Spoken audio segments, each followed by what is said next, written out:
회개하여 구원받으라 라는 제목으로 하나님 말씀을 선포해 주시겠습니다. 우리 목사님 나오시겠습니다. 우리 한번 힘차게 이제 날 때마다 할렐루야 그랬는데 오늘 한번 힘차게 한번 외쳐봅시다. 할렐루야 같이요. 시작. 할렐루야. 예, 주님을 기뻐하는 게 우리의 힘인 줄 믿습니다. 오늘 사사기 16장 23절에서 31절 말씀을 가지고 회개하여 구원받으라. 근데 이제 요즘 제가 계속 전하는 말씀이 복음이잖아요. 어떻게 보면 가장 익숙하고 어떻게 보면 또 가장 단순한 그런 주제이긴 한데 제가 3번에 걸쳐서 말씀 전하겠다고 그렇게 말씀드렸죠.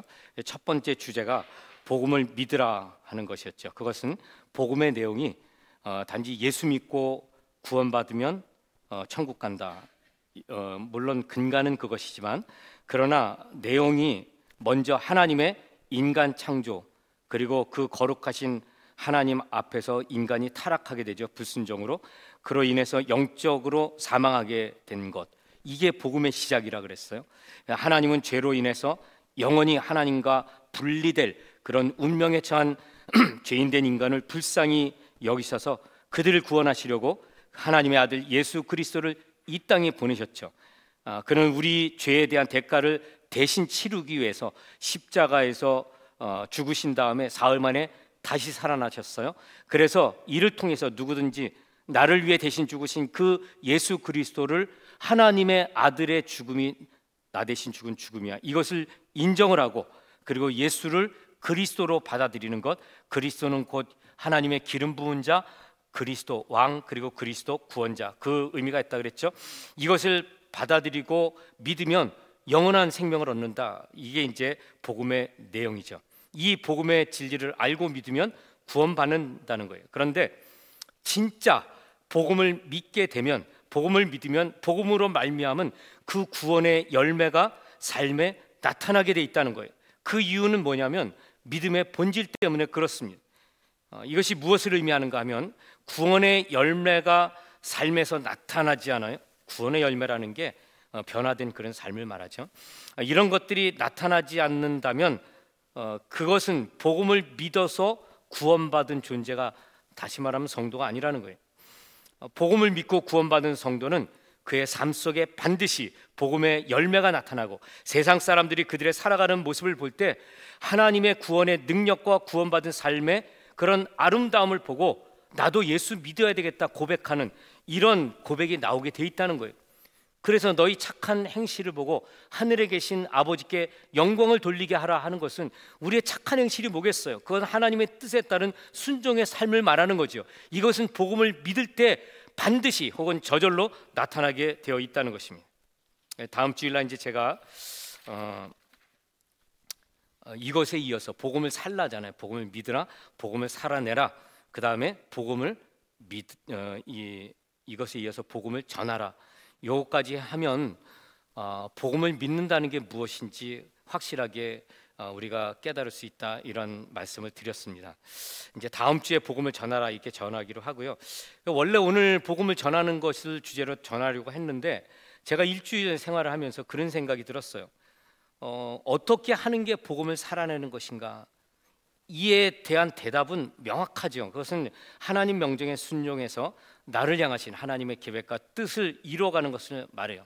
그러니까 예수님은 자신의 사명에 대해서 하나님 나라 복음을 전파하기 위해서 내가 이 땅에 왔노라, 마가복음 1장에 그 우리 봤잖아요. 근데 하나님 나라는 어떤 특정 장소가 아니라 하나님의 통치가 이루어지는 영역이라 그랬죠. 그래서 죄의 노예로 살아가는 인생이 하나님 나라에 들어가려면 반드시 먼저 죄를 회개하는 것, 그래서 모든 자기의 삶의 영역에서 하나님이 통치하게 되는 것, 이게 진정한 의미에서 하나님 나라 들어가는 것이고 구원받은 모습이라고 말씀드렸었죠. 그런 차원에서 우리가 하나님 나라에 들어가려면, 즉 구원받으려면 반드시 죄를 회개해야 된다 하는 말씀을 했어요. 회개는 단순하게 내가 잘못한 것을 하나님 앞에 고백하는 것에만 그치지 않는다 그랬어요. 그것은 죄를 깨닫는 것, 인식하는 것이죠. 진정한 회개는 깨닫고 인정하고 그리고 내 삶의 방향을 돌이켜서 회개에 합당한 열매를 맺는 것, 삶으로 그것을 살아내는 것, 이것이 회개라 그랬죠.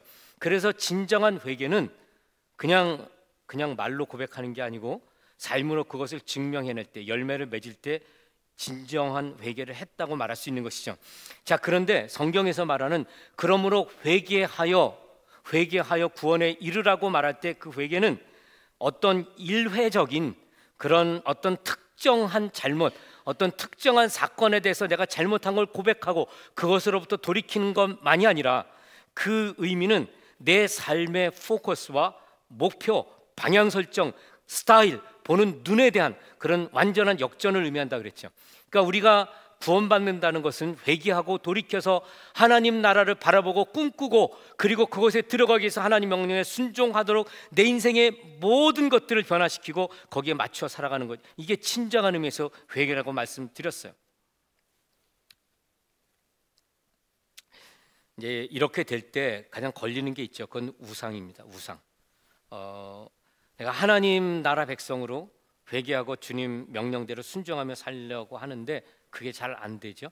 그래서 우리가 이제 부딪히잖아요. 우리 삶에서 계속 실패하고 좌절해요. 그건 나는 구원받지 못한 것인가, 그런 문제가 있다 그랬죠. 근데 제가 그 말씀 드릴 때 이루어진 구원과 이루어 가야 될 구원으로 우리가 봐야 된다 그랬어요. 하나님의 나라는 임했지만 그러나 하나님의 나라 완성 사이에 간격이 있다 그랬잖아요. 마찬가지로 우리가 예수 그리스도를 믿고 구원받은 백성이 되지만 그러나 그것은 영에 관한 것이요, 우리 마음, 우리 생각, 우리 삶 살아가면서 우리의 몸으로 부대끼는 삶 속에는 이루어내야 될 구원이 있다 그랬어요. 그것은 온전한 그런 하나님의 영광스러운 임재를 담아내는 삶이에요. 몸으로 부딪히면서 우리의 욕망, 우리의 욕심, 이런 것들을 다 내려놓고 그것은 십자가에 못 박는 거죠. 부인하는 거죠. 나를 부인하는 거예요. 그리고 예수 그리스도의 왕되심을 선포할 뿐 아니라 그렇게 살아내는 것, 여러분, 이것이 바로 진정한 의미에서 구원을 이루는 거예요. 그렇기 때문에 우리가 이 복음을 믿는다, 그리고 복음으로 살아간다, 혹은 복음을 내 삶에 살아낸다고 하는 것은 완성형으로 표현되는 게 아니고 이루어가는, 변화되는, 성장하는 것으로 표현될 수 있어요. 신학적인 용어로는 sanctification이라 그러죠. 성화라고 말을 합니다. 자, 우리가 그것을 마음에 담고 우리가 살아갈 때 부딪히는 게 우상의 문제라 그랬죠. 우상의 문제는 하나님보다 내가 더 소중하게 여기는 것, 귀하게 여기는 것, 이것이 우상이라 그랬어요. 그런데 우리 살아가다 보면 여러 가지 영역들이 있죠. 직장생활, 가정생활, 학교에서 학생들은 학교 생활이 있고, 그리고 그 밖에 내가 홀로 있을 때 또는 친구와 함께 있을 때 그 밖에 어떤 상황에서든지 그 상황에서 하나님 되심을 선포함에 있어서 그것이 과연 다 가능한가 하는 것입니다. 그렇게 살아가고 있나 하는 것이죠. 그런데 우리가 이 우상의 문제는 반드시 해결해야 돼요. 그러니까 부자 청년의 비유에서 보면 그가 재물이 심히 많은 거로 심히 근심하며 그 자리를 떠나갔다고 기록하고 있는데 그 재물이 우상이 된 거죠. 그래서 우리가 살아가면서 우리의 연약한 부분들을 점검을 해야 된다고 그렇게 말씀을 드렸어요. 여러분, 그래서 우리가 참된 회개를 하게 되면 우리의 삶을 돌이켜서 삶의 목표를 하나님 나라에 두고 그의 영광을 구하기 위해서 우리의 정과 욕심을 십자가에 못 박게 되면은 나타나는 게 있어요. 그것은 죄에 대한 용서예요. 거기서 자유함을 얻습니다. 그리고 더 나아가서 우리는 하나님의 은혜를 체험하고 깨닫게 돼요.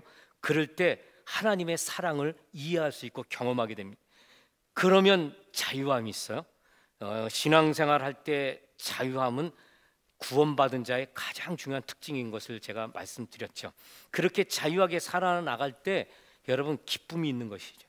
그리고 감사가 있는 거예요. 아버지시니까. 우리는 종이 아니고 아버지세요. 잘못해도 용서받을 수 있어요. 그럴 때 우리 행동에 자유함이 있죠. 그럴 때 구원의 기쁨이 거기 임하는 것이요. 그리고 그것으로 인해서 하나님께 감사할 수 있죠.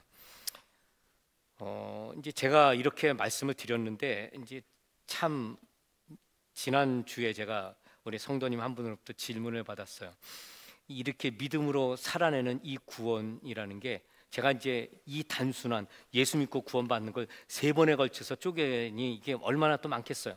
사실은 제가 늘 원고 설교 이게 준비하는데 제대로 끝내 본 적이 거의 없어요. 그만큼 이 내용들이 참 많습니다. 근데 이제 시간 안에 끝내기 위해서 하다 보니까 많이 줄이는데, 그 말은 뭐냐면, 여러분, 우리가 하나님의 진리에 관해서 우리가 알고 그리고 그것을 믿고 행함으로 그것을 나타내야 될 것들이 너무나 많다는 거예요. 그런 하나님의 진리 앞에 우리가 겸손하지 않으면 우리의 영적 성장이 없습니다. 나는 다 알아? 그렇게 말해서는 안 된다는 거죠. 자, 우리가 이제 스스로 나 그래서 이제 이 말 적용하는 거예요. 우리 한 분이 저에게 그런 질문을 하세요. 그 말의 그 뜻이 무엇이냐? 그러니까 믿음으로 그 복음의 진리를 내가 살아낸다는 거, 그 뜻이 무엇이냐? 그러면서 이제 일상생활에서 부딪히는 거. 그러니까 정말 나는 구원 받은 것인가? 이런 질문을 하세요. 제가 그 질문 듣고 굉장히 기뻤어요. 여러분, 그 바울 사도가 그 말씀을 전했을 때 그 어디 사람이죠? 제가 갑자기 말씀 전하다 잊어버렸는데, 그 사람들은 굉장히 젠틀해서 그 바울이 전한 것이 과연 그러한가, 거기 예전 성경에 상고하여 보았다 그래. 그거 다시 말씀으로 체크했다는 것이거든요. 그 여러분들 마음속에 그 질문이 있을 때 그것을 향해서 다시 한번 점검해보고 질문하고, 그리고 성령의 가르치심, 조명하심과 그리고 깨달음을 통해서 내가 이것이 맞아, 그런 확신을 얻는 것은 신앙생활하는데 너무 중요한 거예요. 제가 여기 복음을 내 삶 속에 풀어내는 것, 살아내는 것, 혹은 복음으로 살아가는 것, 이 의미를 조금 더 분명하게 전달해야 되겠다, 그런 생각이 들었어요. 그래서 제가 지난주에 이어서 한 번 더 우리 삶 속에 이루어지는 구원을 좀 말씀드리려고 했고, 다음 주에 이제 복음 증거에 대해서 말씀을 좀 드리도록 하죠. 오늘 제가 좀 말씀드리고 싶은 것은 누구죠? 삼손의 이야기예요. 삼손의 이야기를 통해서 우리가 구원받은 게 무엇이며 그 구원을 이루어가는 게 무엇인가, 거기에서 진정한 회개는 어떤 역할을 하는가, 그리고 그것을 통해서 하나님은 어떻게 역사하시는가를 우리는 삼손의 삶을 통해서 아주 극명하게 볼 수 있다는 거예요. 삼손의 삶을 한마디로 말하면 어떤가? 하나님의 택함 받은 자죠. 그런데 평생을 착각하고 살다가 죽기 전에 회개하고 구원받은 자가 삼손이에요. 하나님 앞에 택함 받은 자, 하나님의 종으로 부름 받은 자인데 평생을 그 사명 속에서 착각을 하고 살다가 죽기 전에 회개하고 구원받은 자가 삼손이다, 이렇게 정리해 볼 수 있어요. 여러분, 삼손의 그 삶이 어땠습니까? 그리고 사명이 무엇이었는지 한번 살펴봅시다. 오늘 이 본문에 나타난 삼손의 삶 속에서 우리가 주목해 봐야 될 것이 있습니다. 그게 뭐냐면, 삼손은 태어날 때부터 그의 소명이 무엇인지 분명하게 말씀으로 받은 거예요. 사사기 13장 2절에서 5절을 보면 이렇게 기록되어 있어요. 소라 땅에 단지파의 가족 중에 마노아라 이름하는 자가 있더라. 이 소라 땅은 이스라엘 땅이에요. 거기 그 지파 중에 단지파가 있어요. 거기 마노아라 이름하는 자가 있었는데 그의 아내가 임신하지 못함으로 출산하지 못하더니 여호와의 사자가 그 여인에게 나타나서 그에게 이르시되, 보라, 내가 본래 임신하지 못함으로 출산하지 못하였으나 이제 임신하여 아들을 낳으리니 그러므로 너는 삼가, 여기 아들라는 게 이제 삼손이잖아요. 그 삼손의 어머니에게 하나님께서 말씀하시는 거예요. 너는 이렇게 준비해. 삼손을 나시린으로 낳고 키우기 위해서 그의 어머니가 준비해야 될 게 있었어요. 행해야 될 게 있었다는 거예요. 자, 다시 한번 봅니다. 거기 3절에 보면은 4절에 보면, 그러므로 너는 삼가 포도주와 독주를 마시지 말며, 이건 삼손이 아니라 삼손의 어머니예요.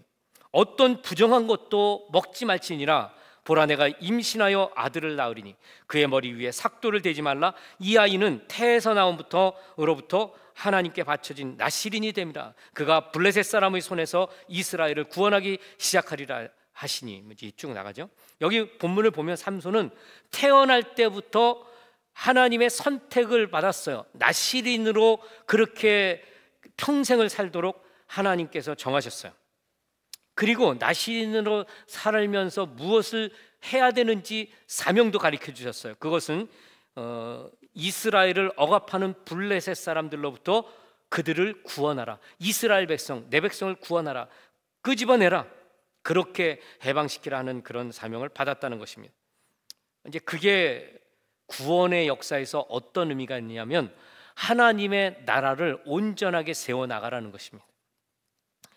그 땅에 하나님의 통치가 온전히 이루도록 하나님께서 이스라엘 자손들을 애굽 바로의 노예된 데서부터 끄집어내셨잖아요. 해방시키셨잖아요. 그리고 가나안 땅을 주셨고, 그리고 여호수아 갈렙의 그런 리더십을 통해서 그들이 땅을 점령했죠. 그러니까 하나님은 그들 이스라엘 백성들을 세우셨고, 그리고 그 땅을 주셨고, 그리고 그 땅에 들어가기 전에 시내산에서 계명을 주셨어요. 율법을 주신 것이죠.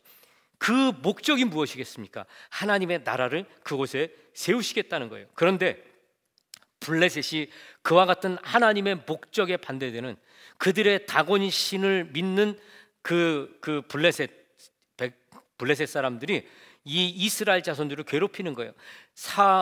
이 삼손이 태어날 때 이스라엘 자손들은요 40년 동안 눌려서 지냈어요. 압제당하는 속에서 그렇게 고통 속에 살게 되었다는 거예요. 이것은 하나님의 나라, 그의 영광을 그들을 통해서 나타내시겠다는 하나님의 뜻을 거역한 것입니다.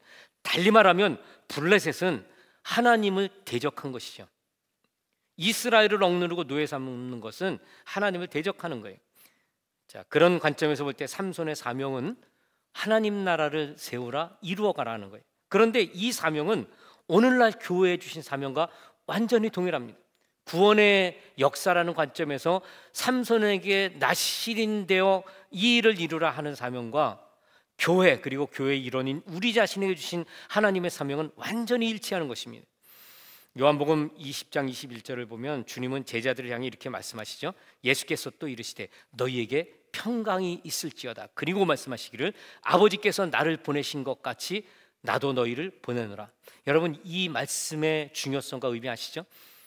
마태복음에 그러므로 너희는 가서 모든 족속으로 제자를 삼아 아버지, 아들과 성령의 이름으로 이어 나가는 The Great Commission, 그 대위임령, 선교 대위임령이 마가복음에도 different 버전으로 있어요. 다른 워딩으로 있죠. 요한복음의 버전은 바로 이것입니다. 아버지께서 나를 보내신 것 같이 나도 너희를 보내노라 그랬어요. 그러면 예수님께서 제자들에게 주신 이 선교의 대위임령의 그 내용이 무엇이겠어요? 아버지께서 나를 보내신 것이 마가복음 우리가 보았던 1장에 나온 것처럼 아버지가 나를 이 땅에 보내신 목적은 하나님의 나라 복음을 선포하게 전파하도록 하려 하심이라. 그러니까 예수 그리스도께서 이 땅에 오신 것은 하나님의 나라가 이 땅에 이루어지는 것, 그것을 위해서 복음을 선포하는 것입니다. 때로는 말씀으로 선포하지만 때로는 능력으로 귀신을 쫓아내기도 하고 병을 고치시죠. 이건 다 하나님의 나라를 전파하는 것입니다. 예수님께서 그 일을 하시도록 보냄받으셨다고 말씀하시면서 요한복음 20장 21절을 보니까 똑같이 나도 너희를 그렇게 보낸다는 거예요. 그 말은 무엇이겠어요? 제자로 대표되는 게 교회입니다. 사도들의 가르침과 그들의 그 증언을 통해서 세워진 게 교회잖아요. 그러니까 여기서 말씀하시는 이 대위임령은 교회, 그리고 여러분들에게 주시는 하나님의 명령이라는 거예요. 우리는 이미 하나님께서 우리에게 주신 사명에 대해서 알고 있다는 것이죠. 하나님 나라 복음을 전파하는 것, 그래서 이 땅에 하나님 나라를 이루어가는 것, 이것이 삼손에게 주었던 사명이요 오늘날 우리에게 주신 거예요. 자, 그런데 그 일을 이루기 위해서는 반드시 그 전에 필요한 게 있어요. 그것은 뭐냐면 거룩과 성결한 삶이에요. 여러분들이 이걸 잊으셨어는 안 돼요. 어떤 사람들은 당신은 성도야, 성도라고 부르면 되게 부담스러워요. 원래 성경에서 성도는요 집단을 말하는 거예요. 개인에게 the saint라는 말을 쓴 적이 성경에는 없어요. 거룩한 무리가 성도예요. 그런데 이제 오늘날 그냥 이제 크리스찬들은 교회 안에서 성도라고 그렇게 말하잖아요. 그러니까 거룩한 하나님의 백성이란 뜻이겠죠. 그런데 그렇게 하면은 부담스럽다는 거예요. 왜냐하면 아무리 생각해봐도 내가 거룩한 것 같지가 않아요. 매주마다 실수도 하고 잘못도 하고, 주일날 예배 드릴 때 반드시 필수 그 과정이 뭐야? 회개하고 다시 하나님과의 관계를 회복하는 것. 그러다 보니까 거룩한 무리로 나를 부르는 게 조금 부담스럽죠. 그런데 여러분, 여기에 아주 중요한 의미가 담겨 있어요. 우리가 스스로 거룩하게 할 수 없지만 그러나 우리 주 예수 그리스도 그분의 의가 우리에게 전가되는 것, 그게 십자가의 능력이잖아요. 그리고 우리가 그것을 믿을 때에, 그 진리를 붙들을 때 그리스도의 의가 우리에게 전가되는 것, 하나님의 의가 우리 가운데 이루어지는 것이죠. 자, 우리가 이것을 믿기 때문에 우리가 여전히 이 땅에서 불완전함에도 불구하고 우리는 하나님의 거룩하심과 하나님의 완전하심 같이 우리도 하나님의 거룩이 내 안에 이루어지고 하나님의 온전하심이 우리 안에 이루어지도록 살아가야 된다는 거예요. 이게 바로 구원받은 자의 삶의 가장 중요한 핵심이에요. 왜 하나님께서 삼손을 이스라엘의 구원자 사사로 세우시는데 굳이 나시린으로 세우셨을까 하는 것입니다. 왜 나시린으로 살아가게 하셨을까? 그것은 여러분, 이스라엘이 왜 블레셋의 압제를 받게 되었나요? 그 사사기 13장, 14장, 15장 보면은 그 이유는 아주 명확해요. 그들이 하나님 앞에 우상을 섬겼고 불의를 행한 거예요. 하나님 말씀에 순종하지 않았어요. 그래서 하나님이 때로는 그런 불의와 우상 숭배가 깊어지면 그 주변에 있는 나라를 들어서 그들을 치게 만드신 것입니다. 그러니까 거꾸로 이제 적용을 하면 그들이 하나님 앞에 자유함을 누리고 구원 백성으로 그 특권을 누리며 살기 위해서는 반드시 우상 숭배의 문제가 근절돼야 되고 거룩한 삶을 회복해야 된다는 거죠. 하나님의 말씀에 순종하는 삶을 살 때 그 삶이 회복되는 것입니다. 근데 그게 뭐냐면 그게 바로 나시린이라는 거예요. 여러분, 나시린에 대한 규정은 여기 조금 나와 있잖아요. 보라, 내가 임신하여 아들을 낳으리니 그의 머리에 삭도를 대지 말라, 한 가지 나와 있어요. 그러나 민수기 6장 1절부터 그 이하에 쭉 보면 나시린에 대해서 아주 자세하게 나와 있어요. 그 중에 특징적인 게 몇 가지 있는데 한번 1절부터 6절까지만 좀 잘라서 봅시다. 거기 민수기 6장 1절부터 6절을 보면 이렇게 기록하고 있어요. 여호와께서 모세에게 말씀하여 이르시되 이스라엘 자손에게 전하여 그들에게 이르라, 남자나 여자가 특별한 서원 곧 나시린의 서원을 하고 자기 몸을 구별하여 여호와께 드리려고 하면, 그러니까 나시린 두 종류가 있는데 하나는 평생 나시린, 태어나면서 나시린으로 태어나는 사람이 있고, 그 다음에 어떤 특정 기간 동안만 나시린으로 그렇게 서원해서 살아가는 사람이 있어요. 그러니까 나시린으로 서원하면 자기 몸을 구별하여 여호와께 드리는 것이죠. 3절, 포도주와 독주를 멀리하며, 첫 번째예요. 포도주로 된 초나 독주로 된 초를 마시지 말며 포도즙도 마시지 말며 생포도나 건포도도 먹지 말지니 자기 몸을 구별하는 모든 날 동안에는 포도나무 솟아는 씨나 껍질이라도 먹지 말지며. 여기서 나시린으로 살아간다는 것은 자기 몸을 구별하는 것과 완전 동일시되고 있고, 그것을 행하기 위해서 포도주와 독주를 멀리하라. 두 번째로는 그 서원을 하고 구별하는 모든 날 동안은 삭도를 절대로 그의 머리에 대지 말 것이라. 이 삭도는 레이저입니다. 그러니까 이 면도, 칼 같은 거, 이발하는 기구를 말해요. 그래서 이 이발하는 기구로 머리카락을 자르지 말라는 것이죠. 그게 자기 몸을 구별하여 여호와께 드리는 날 차기까지는 그는 거룩한즉 그의 머리털을 길게 자라게 할 것이며, 6절, 자기의 몸을 구별하여 여호와께 드리는 모든 날 동안은 시체를 가까이 하지 말 것이요. 자, 여러분, 여기서 나시린의 의미가 자기 몸을 구별하여 여호와께 드리는 것. 여러분, 구별한다는 게 무슨 의미죠? 이게 거룩이에요. 거룩은 구별된 것을 말하는. 어디서부터 구별이냐? 이 영어로 separate 구별이잖아요. 어디서부터 구별해내냐면 세상으로부터요. separated from the world. 이게 holy의 뜻입니다. 속된 것, 이 거룩의 반대말은 속됨입니다. 세상적인 것으로부터 구별해서 부름받은 게 교회고, 그래서 교회는 거룩한 것이죠. 이 나시린의 존재가 바로 그런 거예요. 그래서 세상적인 삶에서 구분하여 그를 거룩한 삶을 살게 하라는 것입니다. 근데 그때 세 가지를 하는데 첫 번째가 포도주와 독주를 마시지 말라. 여러분, 포도주와 독주는 무엇이냐면 그 당시 이스라엘 사회에서 즐거움, 쾌락을 상징하는 거예요. 그게 포도주, 독주예요. 그러니까 성경에서도 포도주는 인생의 즐거움을 의미하잖아요. 근데 이걸 금한다는 게 무엇을 말하냐면, 나시린은 세상의 쾌락과 분리돼서 오직 하나님만 기뻐하는 것, 하나님의 영광, 기쁨을 위해서 헌신해야 된다 하는 게 바로 포도주와 독주를 마시지 말라는 뜻의 의미예요. 하나님의 사명을 온전하게 이루기 위해서 삼손은 자기의 본능이 원하는 것, 그 자아가 원하는 그 육체적인 쾌락, 만족, 이것을 위해서 살아가면 안 된다. 삼손, 너는 그렇게 하면 안 돼. 이 말씀을 한 것입니다. 오히려 영적으로 거룩하고 순결한 삶을 살아야 돼. 그래야 너는 사명을 이룰 수 있어. 이 첫 번째. 두 번째, 머리에 삭도를 대지 말라, 머리카락을 자르지 말라 하는 것. 이것은 하나님 앞에 자신의 삶이 헌신되었음을 겉으로 드러내는 거예요. 여러분, 머리카락이 좀 짧을 때는 헤어스타일이 그렇게 큰 영향을 안 미쳐요. 근데 머리카락이 길면 이거는 완전히 거기서 벗어날 수가 없어요. 그 외모를 생각할 때. 그래서 여성들이 머리카락 굉장히 신경 쓰잖아요. 남자들은 특히 저는 머리 감는데 여러분 1분도 안 걸리는 거 아세요? 타삭하고 한번 짝짝하고 그러면 끝이에요. 어떤 때는 드라이도 안 해요. 그러고 나서 이렇게 밖에 나갈 때 이 빗으로 딱 3번 이쪽 이렇게, 그럼 끝이에요. 그러면 완벽합니다. 이게 신경 안 써도 되는 거죠.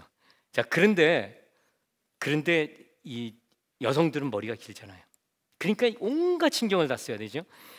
삼손이 머리가 자르질 않으니 얼마나 길겠어요. 그래서 삼손을 딱 볼 때 저 사람 나실인이구나, 이거 금방 아는 거예요. 외적인 표시로 그가 하나님 앞에 헌신된 자라는 걸 알게 하라는 것이죠. 여러분, 이게 무엇을 의미하겠어요? 이제 제가 여기에 대해서 좀 설명을 드릴 건데, 이게 외적으로 너의 거룩한 삶을 드러내게, 사람들이 너를 하나님 믿는 사람으로 알게 하라는 것이죠. 자, 그 다음에 이제 세 번째가 뭐냐면 시체를 가까이 하지 말라. 시체는 죄의 결과로 죽게 된 결과물이라 그랬죠. 그래서 구약 시대에는 이 제식적, 재래적으로 시체를 부정한 거로 여겼어요. 시체를 만진 사람은 제사 드리러 갈 때 반드시 정결례를 치러야 돼. 이 나실인이 시체를 만지거나 가까이 하지 말아야 될 것은, 그 의미가 뭐냐면 그들의 삶이 세상의 그 죄와 또는 죄의 권세, 이런 것들로부터 더러워지면 안 되는, 속되게 되면 안 되는 거예요. 시체는 더러워지는 걸 말하죠. 영적으로 너희는 더럽힘을 당하면 안 돼. 그래서 시체 만지지 말라고 그렇게 명령하신 것입니다. 근데 그게 얼마나 중요하냐면, 부모와 형제가 죽었을 때 상을 치를 때도 나실인은 시체를 만지거나 가까이 하면 안 되는 거예요. 그런데 그것은 제사장도 똑같았습니다. 그때 당시에 제사장도 예배, 제사를 집례하기 위해서는 그 부모라도 가까이 하면 안 돼요. 그래서 제사를 집례하기 위해서는 장례가 있잖아요. 그럼 부모 장례는 허락을 받고 그 대신에 제사 집례를 못했어요. 제사 집례해야 되는 상황이면 장례를 미루거나 그거 하면 안 됐습니다. 근데 여러분, 이제 이것도 우리가 기억하실 게, 너희는 뭐예요? 베드로전서 2장 9절에 보면 너희는 왕 같은 제사장이라. 그러니까 우리가 오늘 여기 나오는 포도주와 독주를 마시지 말라, 머리에 삭도를 대지 말라, 시체를 가까이 하지 말라, 이 모든 것들이 우리의 삶 속에 그대로 적용돼야 될 명령이고, 우리의 삶은 그 거꾸로 뒤집어 말하면 우리는 나실인처럼 살도록 부름받은 존재다 하는 것입니다. 여러분, 근데 우리가 이 말씀에서 보면 삼손은 자신이 나실인인 것도 알았어요. 그가 계속 말하는 거 보면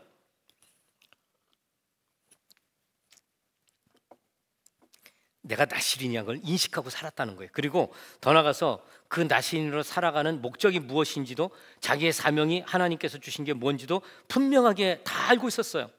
심지어는 자기가 막 들나귀 턱뼈로 길거리에서 주워다가 막 쳐서 죽인 사건이 이제 1000명이나. 하나님의 위대한 일이라고 표현을 해요. 하나님의 위대한 일. 뭐 꼭 그것만이 아니라 그 능력 나오는 거. 이 말은 뭐냐면 하나님이 나에게 힘을 주셔서 구원의 일을 이루신다는 걸 의식했다는 거예요. 자, 이게 왜 중요하냐면, 이 삼손은 태어나면서부터 자기가 나실인으로 태어난 것과, 그리고 하나님께서 그렇게 하신 이유는 이스라엘을 구원해 이 사명을 주신 것, 그리고 그것을 이루도록 하시기 위해서 내게 엄청난 능력을 주셔서 그걸 다 알았다는 거예요. 자, 그런데 이 삼손은 그럼에도 불구하고 어떻게 살아갔느냐 하면 나실인처럼 살아가지 않았다는 거예요.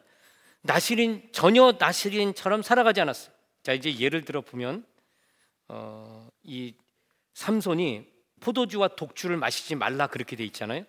포도주와 독주를 마시지 말라 그랬는데 이 딥나라는 곳, 이가 이방 땅이 블레셋 땅이에요.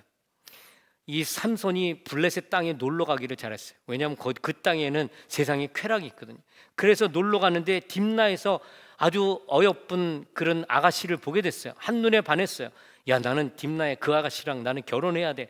그래서 부모에게 쫄라가지고 그렇게 해서 결혼을 하려고 합니다. 그리고 그들의 부모에게도 허락을 받아야 되잖아요. 큰 잔치를 베풀어요. 근데 여러분, 거기서 나오는 잔치는, 그 시대의 잔치는 뭐냐면 술과 그런 포도주, 독주와 포도주가 있는 연회를 말하는 것입니다. 그런 연회를 베풀었다는 거예요.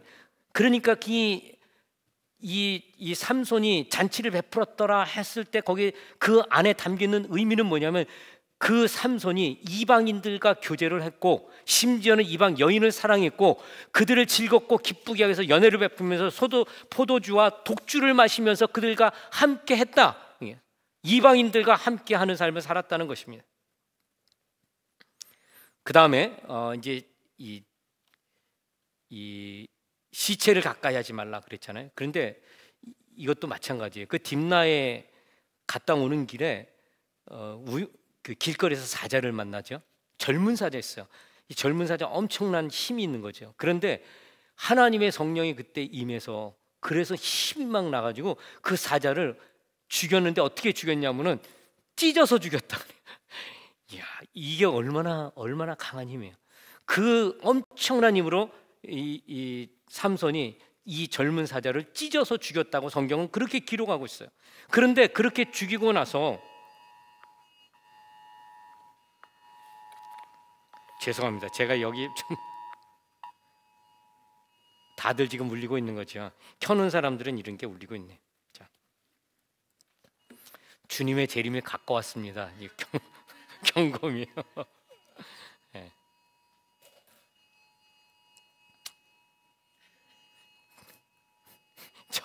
저는 불행하게도 이게 AI를 여기 설치해 놨더니 이게 꺼지지를 않아요. 이 풍원이 꺼지지를 않아요. 그래서 뭐 어떻게 끄면 좋을지 몰라가지고 소리는 죽여놨는데, 자, 이제 이쯤 하고 넘어가겠습니다. 여러분, 이 삼손이요, 그렇게 사자를 죽였잖아요. 그리고 다시 가는 길에 그 사자 시체에서 벌들이 거기다가 집을 지어가지고 꿀이 나오는 거예요. 그걸 딱 보는 순간에 이야, 빙고다. 그래가지고 그 벌집을 다 드러내갖고 꿀을 거기서 마시고 그 꿀을 모아다가 부모에게 전달합니다. 줍니다. 이 말은 뭐를 말하겠어요? 자기는 나시린으로 시체를 가까이 하면 안 되는데, 아니 하물며 부모님의 시체도 가까이 하면 안 되는 이 삼손이 동물의 사체까지 그냥 만지는 거예요. 그리고 거기서 난 꿀을 가져다가 자기네 부모에게까지 주는 거죠. 자, 이걸 보면서 이 삼손의 그 멘탈리티 안에, 그가 가지고 있는 그 믿음의 생각 안에 어떠한 것이 자리하고 있는가? 나는 나실인이야. 나는 거룩해야 돼. 시체를 가까이 하면 안 되고 포도주와 독주를 마시면 안 돼. 그리고 머리에 삭도를 대면 안 되지라고 생각을 하면서 살아가요.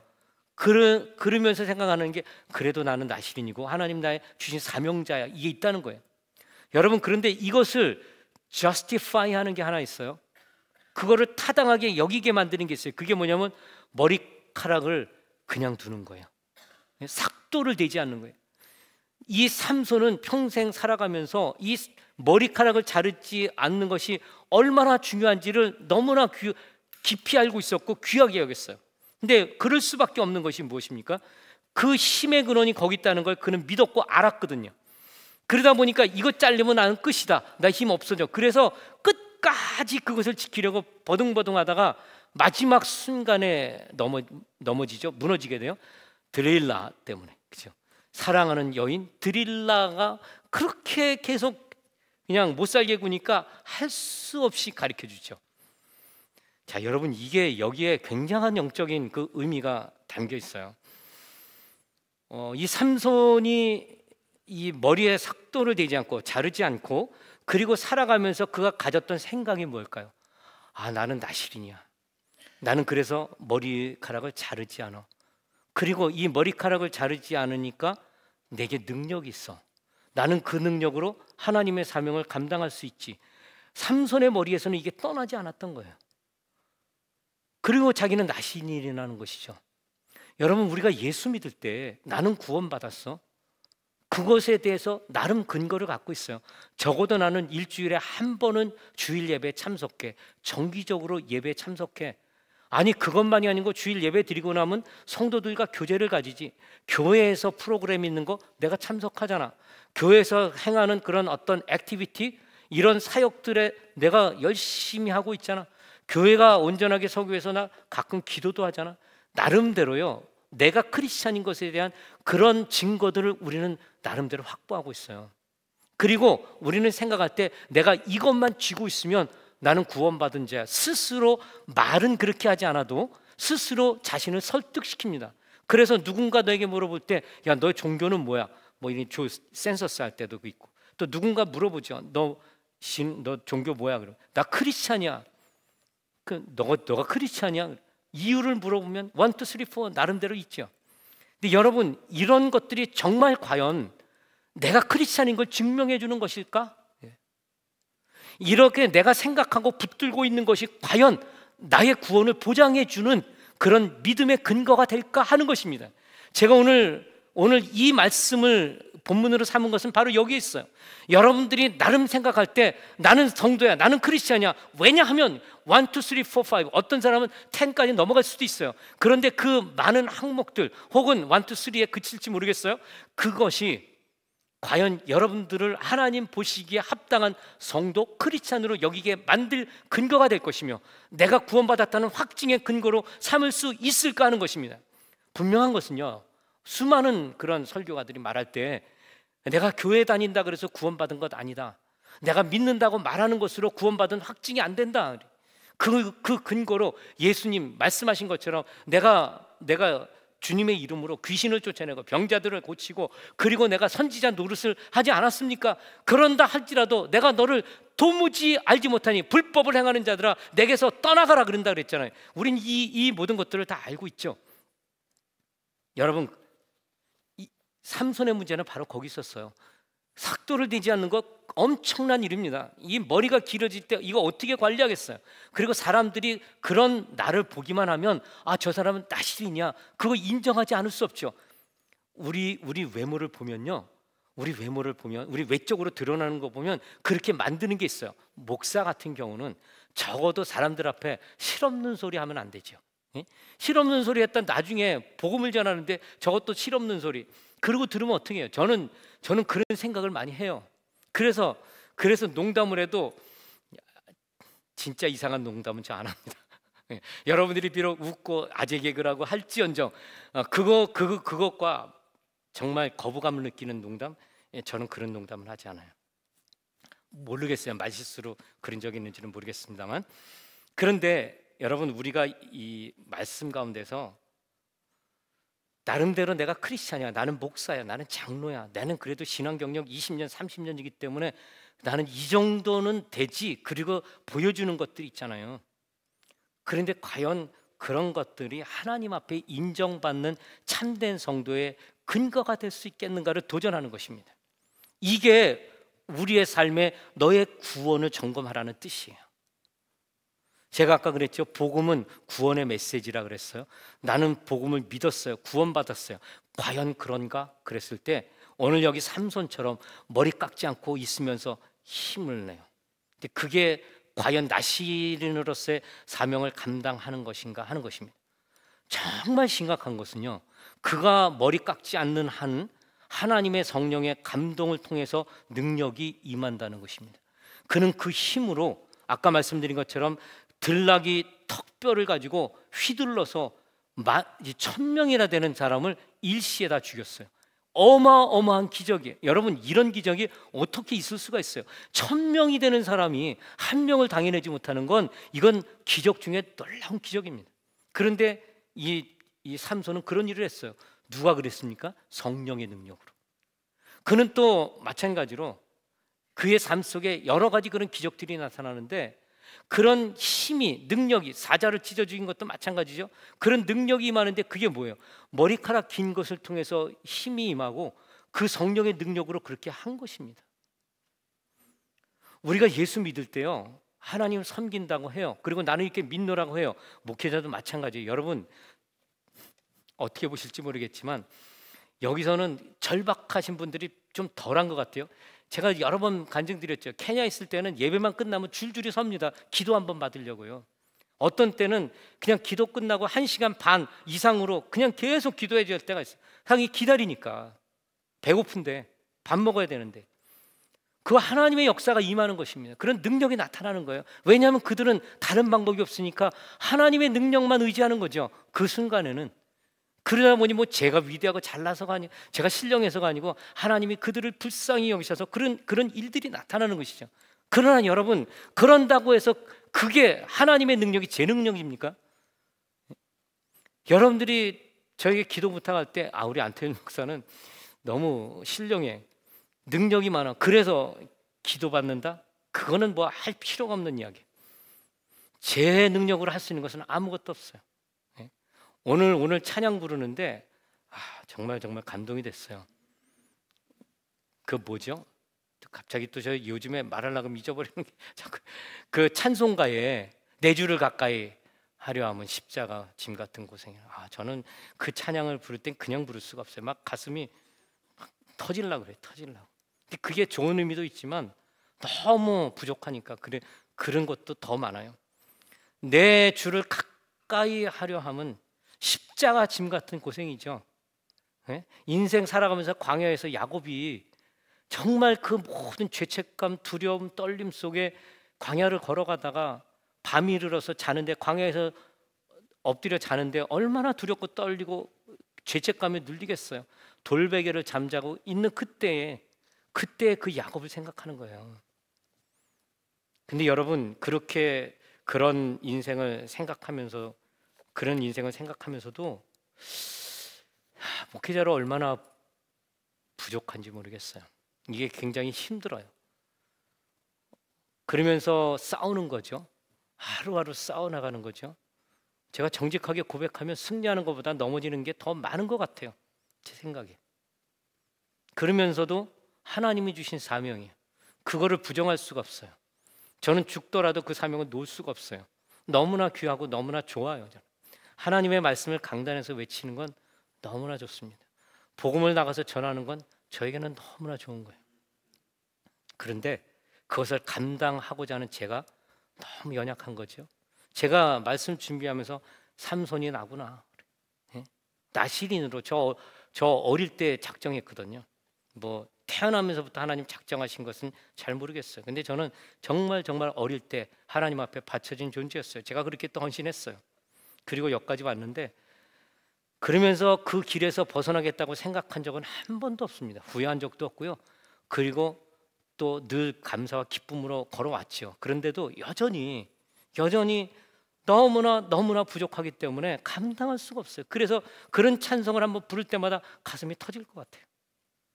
여러분, 삼손은 정말 그런 길을 걸어갔어요. 나시린으로. 그런데 머리카락 자르지 않은 곳으로 나는 나시린이다, 그러고 간 거예요.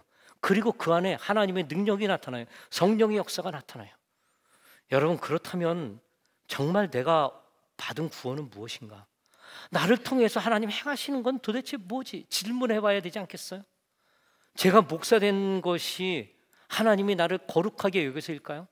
제가 능력이 많게 될 걸 미리 아시고 그런 것일까요? 저는 그렇게 믿지 않습니다. 여전히 부딪히고 깨어지는 가운데 넘어지는 제 모습을 보면서 하나님은 절대 그럴 리가 없다는 걸 확신합니다. 그러면 이 하나님께서 삼손을 통해서 하시는 일이 도대체 뭐냐는 거예요. 그래서 저는 여기서 이제 마지막으로 이 삼손의 이 회개와 구원을 좀 이야기 드리고 싶어요. 여러분, 우리 이 이야기에서 보면은, 이야기에서 이제 전개가 어떻게 됩니까? 버티다가 드릴라에게 이 이야기를 하잖아요.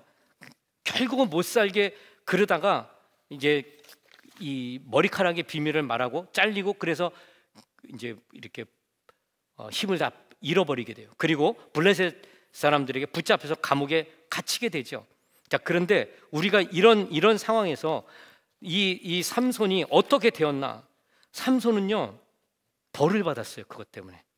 그래가지고 이 성령이 이제 떠나고 나니까 힘을 잃어버리잖아요. 그래서 두 눈이 뽑히는 형벌을 받았어요. 여러분, 블레셋 사람들은 삼손의 두 눈을 뽑아서 그를 무기력하게 만드는데, 이거 안 보이면 힘을 제대로 쓸 수가 없잖아요. 이것은 육체적인 고통일 뿐만 아니라 정신적으로도 엄청난 고통이에요. 삼손이요, 영적으로 눈이 멀었죠. 그래서 드릴라, 그 다음에 딥나에 있는 그 여인을 보고 그 아름다움에 취한 거예요. 육체적인 그런 쾌락에 그걸 추구하다 보니까 영적으로 눈이 멀었어요. 하나님께서 그가 영적으로 눈이 멀은데 결과를 어떻게 보게 하세요? 육체의 눈이 빠뜨려 갖고 장님이 되는 것으로 그의 삶은 마감을 하는 거예요. 이건 굉장히 교훈적인 고난이라는 것이죠. 또 놋줄에 묶이는 치욕을 당하게 되죠. 두 눈을 잃은 다음에 놋줄에 묶여갖고 감옥에 갇혀요.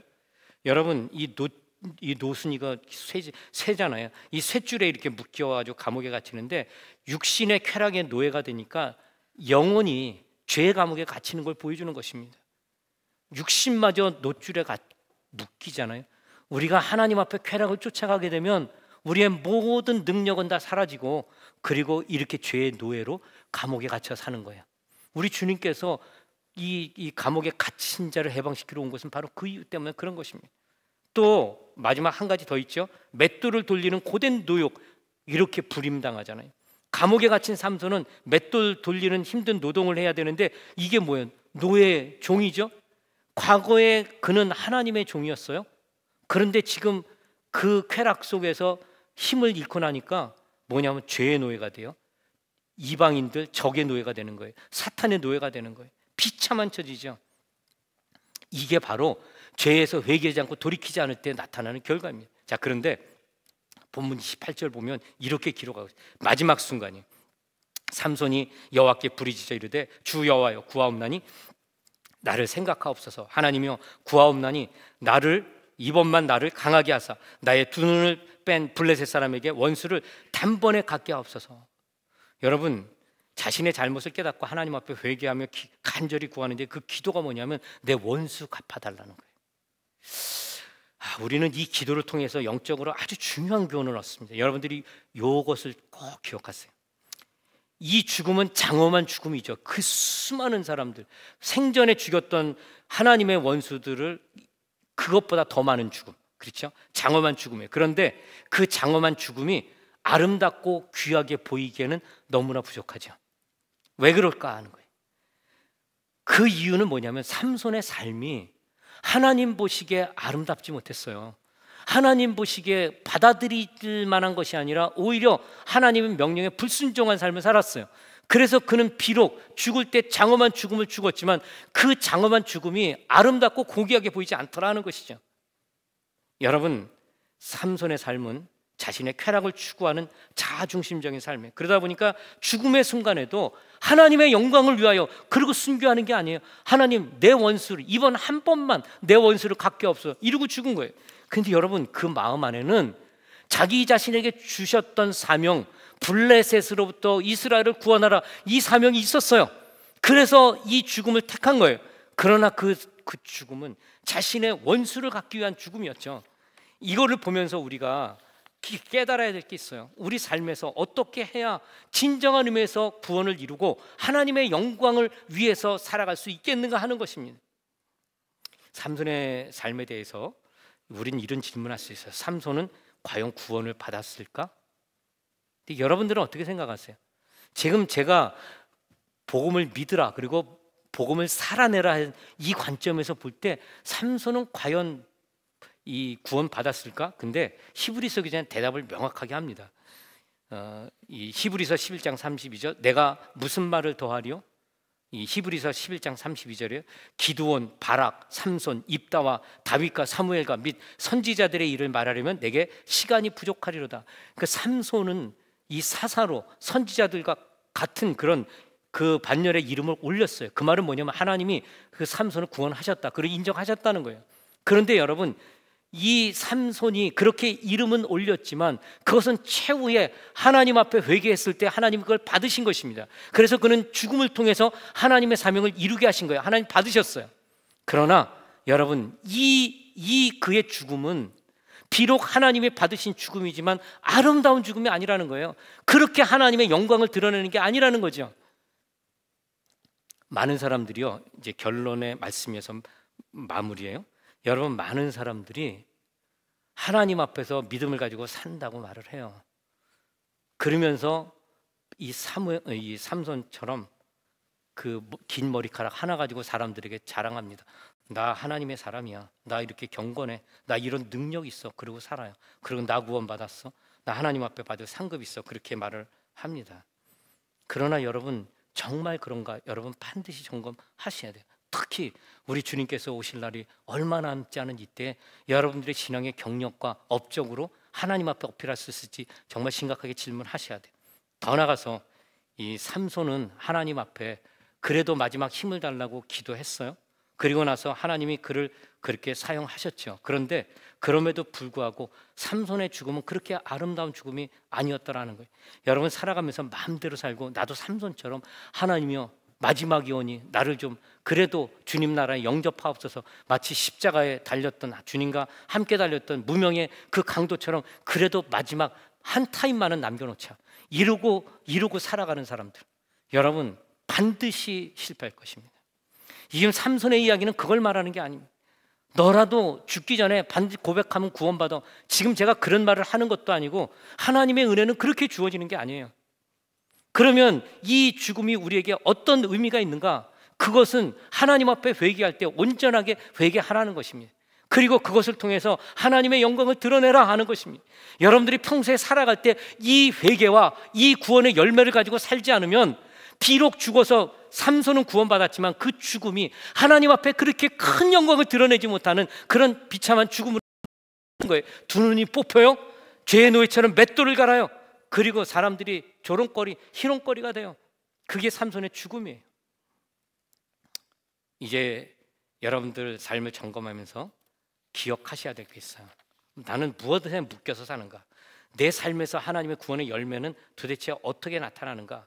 많은 것들이 있어요. 그런데 여러분들이 정말 조심할 게 있어요. 그건 뭐냐면 너무 하나님 믿는 게 익숙한 거예요.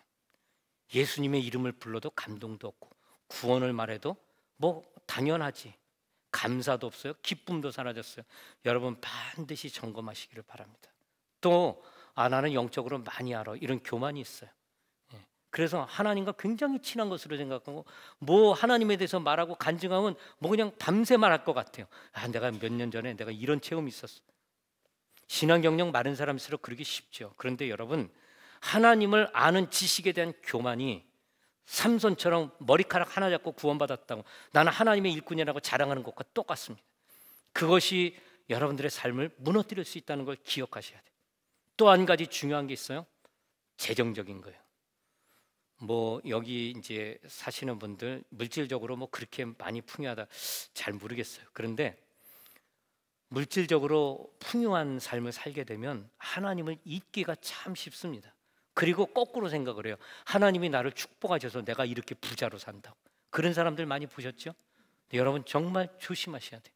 과연 하나님께서 나를 물질적으로 풍성하게 살게 하신 게 정말 축복으로 내가 알고 그것을 축복으로 누리고 있나? 부자로 사는 것과 축복을 누리는 것과는 완전히 다른 이야기죠. 그래서 우리는 그런 이 삼손의 죽음을 통해서 다시 한번 하나님께서 내 삶을 축복하셔서 내가 풍요를 누린다고 하면, 그러면 나는 마땅히 이 재물을 가지고 하나님의 영광을 드리는 삶을 살지 않으면 그건 저주라는 거예요. 이게 물질적인 안락으로부터 벗어나게 하시는 하나님의 능력입니다. 우리 교회 차원에서도 마찬가지예요. 여러분 개인의 차원에서도 마찬가지고요. 특히 사업하시는 분들, 내 사업은 왜 이렇게 안 되지? 하나님이 나를 잊으셨나? 버리셨나? 직장 생활하다 잘리면 드디어 하나님이 나를 징계하시는구나. 여러분 전혀 그렇지 않습니다. 하나님은 우리를 늘 기억하시고 사랑하시고 하나님의 순종의 길, 사명의 길로 이끄시는 하나님이세요. 그래서 우리가 사업이 망하더라도, 우리의 가족이 나를 버릴지라도 내가 다른 사람들에게 인정을 받지 못할지라도 그러나 하나님은 그런 상황 속에서 나를 경배하라, 내 명령대로 살아라, 나의 영광을 위해 일하라, 하나님 그것을 이루시기 위해서 그런 환경을 허락하신다는 것입니다. 여러분 살아가면서 낙심할 때 있고 피로할 때 있잖아요. 그러나 피곤하여 낙심하여 지치지 마십시오. 반드시 하나님은 이루실 때가 있어요. 그의 영광을 나타내실 때가 있다는 것입니다. 오늘 이 말씀을 들으면서 삼손처럼 그렇게 살지 마시고 막판에 한번 뒤집어버리라. 사실 뭐 시간만 있으면 더 많은 이야기를 하고 싶어요. 그러나 그런 것은 없습니다. 오직 하나님의 부르심을 향하여 지금 이 자리에서 나의 모든 영역에서 하나님의 하나님 되게 하심을 선포하고 그것을 살아내는 것, 그것만이 유일한 구원의 증거인 것을 믿음으로 확신하는 여러분과 제가 되기를 주님의 이름으로 축원합니다. 기도하겠습니다.